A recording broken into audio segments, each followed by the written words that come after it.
దేశానికి భవిష్యత్తులో తెలంగాణ రెవెన్యూ చట్టం ఒక రోల్ మోడల్ చట్టాన్ని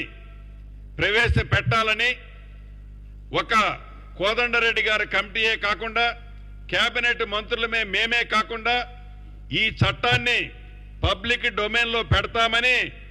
ఈ నెల 2వ తారీఖు అసెంబ్లీ సాక్షిగా చెప్పి 2వ తారీఖు నాడే పెట్టి ఈ పబ్లిక్ డొమైన్లో పెట్టిన ఈ రెవెన్యూ చట్టం మీద వివిధ వర్గాలు మేధావులు గ్రామీణ ప్రాంతంలో ఉండే రైతన్నలు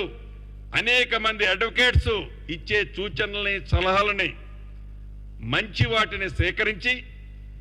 ఈనాడు ప్రధాన ప్రతిపక్షమని చెప్పుకుంటున్న నాయకులు ఇచ్చే మంచి సూచనలుంటే వాటిని కూడా ఈ చట్టంలో ఇన్కార్పొరేట్ చేస్తూ ఒక రోల్ మోడల్ చట్టాన్ని అతి కొద్ది రోజుల్లో తేవాలనుకున్నాం. దాంతోపాటు